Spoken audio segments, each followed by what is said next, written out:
stay at that level that feels comfortable, that's producing the profits you want to see. And if you're not, then start focusing on how we create more profit in the business to put more money in your pocket to create personal wealth. Don't just wait for that one big exit one day. Like, do it now, build wealth now, and then one day you get that exit. That's bonus or gravy on top. That's how we always think about business building.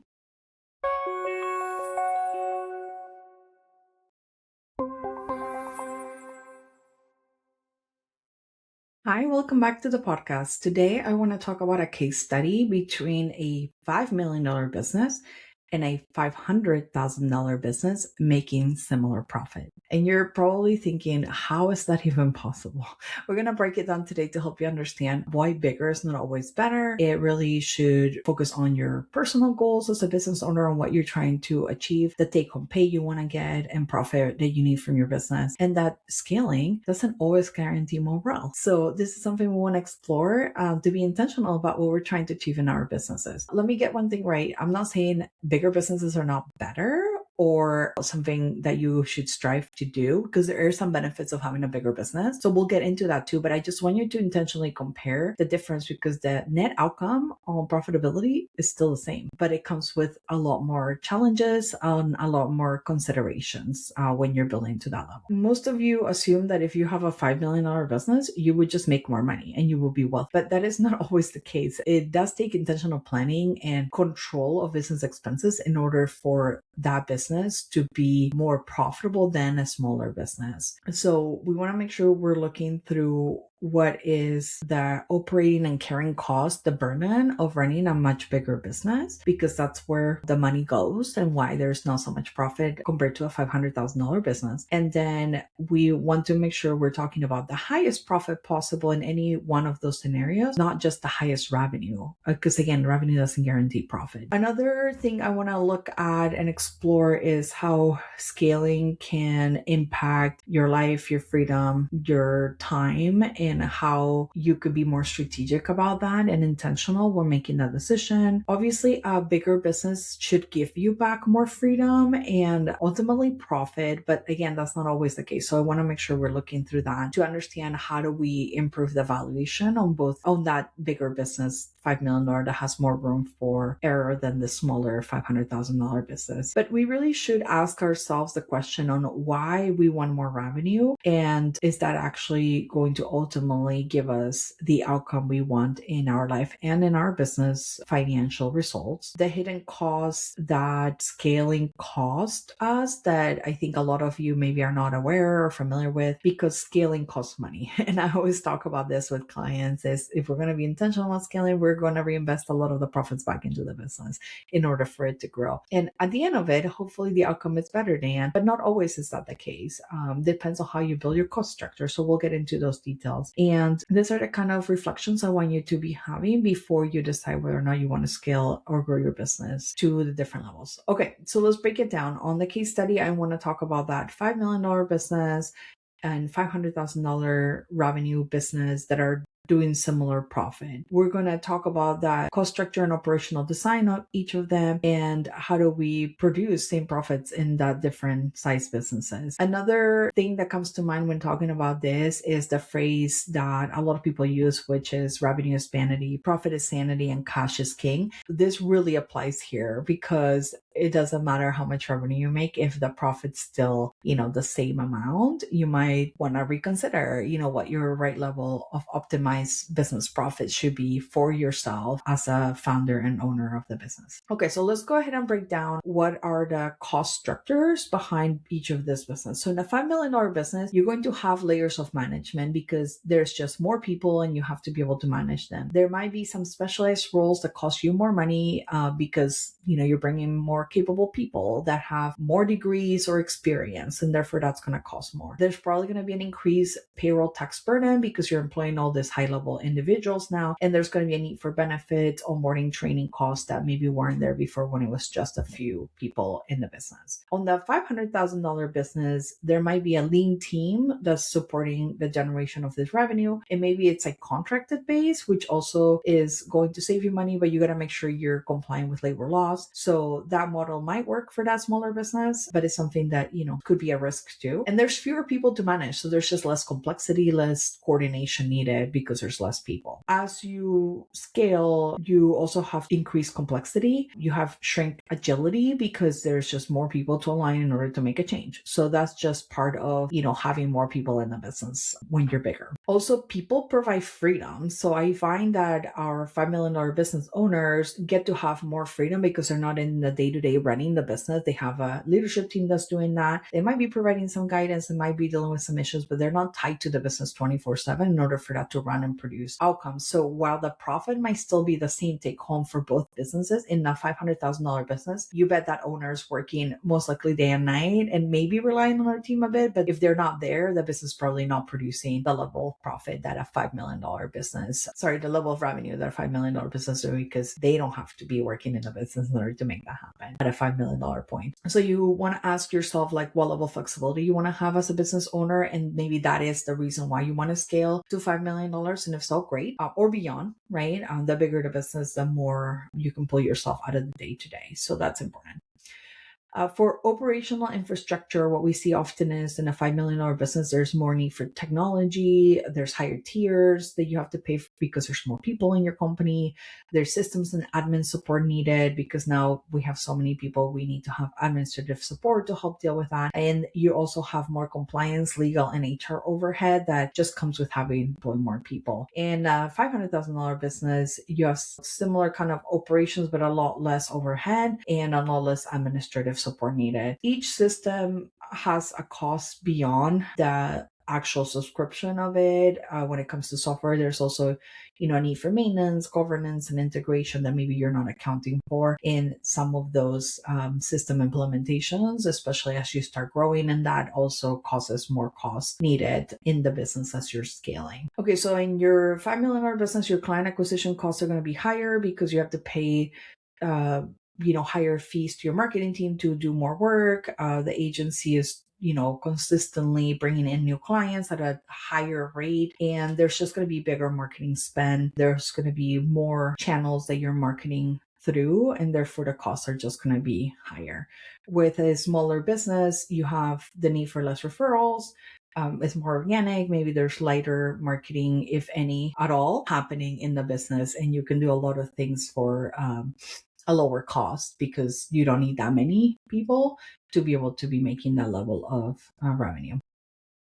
So the customer acquisition cost might be also rising faster than revenue if you're trying to scale to 5 million. So that's something to keep in mind on why scaling is expensive. That's just like what it's going to take in order to bring them more people awareness to be working with you. Delivery costs. So often in a $5 million business, there's like complex fulfillment system or process. There's quality control issues that you need to address because, again, there's more people doing work. And then there's a need for process standardization that also costs money to implement. So often you have like an operations manager, someone overseeing that, some quality control, like a director level, or someone overseeing management level, overseeing the work. In the $500,000 business, you will probably be the one overseeing the work. And it's lighter, workload, for one person can handle it all. There's more efficiency and less leakage of cost and tighter margins. And you could also control the margins more closely because there's not that many clients and there's not that many people doing work. So that helps streamline that process and helps you, increase that oversight. So as you grow, what you'll find is you'll pay to have consistency happen in your business. Therefore, these extra roles are going to ensure that that happens, and that's necessary in order to continue to grow. Now, there's some hidden costs beyond monetary that I want to address in this conversation, and that is the founder's energy level and decision fatigue. So often as a founder, when you're scaling, there is more need for alignment meetings, fire drills, conversations, decisions, and you got to keep that alignment in order for culture to thrive. So the founder might find themselves shifting their role from doing to making sure, decisions are being made and helping guide the company. And that can also cause some burnout or fatigue in the founders. There's this emotional overhead also that you're carrying the weight of a much bigger organization. And if you're not ready for that, that could be getting in the way of your sleep and some other functions that you have to perform in the company, and making sure that margins are healthy are an important part of your job as well. So scaling revenue also could cause scale and stress. So just want to make sure you to go eyes wide open on what that could look like. I'm not saying it's all bad. It could be really good if you have a really good team, leadership is functioning, people are doing their job, and they're minimizing your involvement because they're rock stars. Then by all means, a $5 million company might feel a lot easier to run than a smaller company. So there's also that upside of having room for error and space to breathe, and ideally a way that we could also shift profits to be higher because there's more to go around. We're in a $500,000 company, there will not be that room to shift profits any higher unless you're the one doing everything and no one is helping you and there's no overhead costs. Okay, so your business model might not necessarily be designed to scale to 7 or 8 figures. So this is something you need to be taken into consideration when you're maybe trying to get to 7 figures and then you're looking to see if you can get to 8. Some might not be optimized for that. So you have to think about your business model, how it'll shift over time to achieve those goals. So I often hear that business owners feel like they should or have to grow and scale, and that's not always the right goal for everybody. So you really have to think about, why are you scaling? Is this important to you? Do you want to have a self-running company? Like, what's motivating you to go to that next level, not just grow for the sake of growing? If you're seeking more freedom, more impact, and ultimately more profit, then maybe a bigger business is what you want to be doing. But then you really have to have a profit focused approach when growing the business and scaling to keep costs under control while growing top line revenue. And I've seen this happen in businesses that are performing really well. It tends to be at the higher levels of $5 or $10 million where we're able to do a lot more things to shift the profitability. With smaller, we don't have that much flexibility at times. So it's a little bit harder to make it happen. Now, some business owners might be leaning more towards the smaller business depending on their personal financial goals. Some business owners really want to go and grow a business to be $10, $20 million. And if that's the case, there's nothing wrong with that. I think the only takeaway is that we have to focus on profit because, again, bigger is not always better if you cannot make the profit grow alongside the revenue growth. And that is really the takeaway for today's conversation is what is that ideal profit threshold or target that you're trying to achieve? And when you have a bigger business, you have more flexibility on when that can be because you can control costs. There's just more to go around and more room for error. And you also want to ask, when is my business optimized or running the smoothest, producing the best returns? I've seen $2 million companies running more efficiently than $10 million businesses. So it's just something you need to experience, think about, strategize around, and then stay at that level that feels comfortable, that's producing the profits you want to see. And if you're not, then start focusing on how we create more profit in the business to put more money in your pocket to create personal wealth. Don't just wait for that one big exit one day. Like, do it now, build wealth now, and then one day you get that exit. That's bonus or gravy on top. That's how we always think about business building. Okay, so some actionable steps for you to think about and start doing is look at your cost structure by category. So what are you spending? Where are you spending it? Is this aligned with revenue so it will grow in cost as revenue grows, or it's not correlated?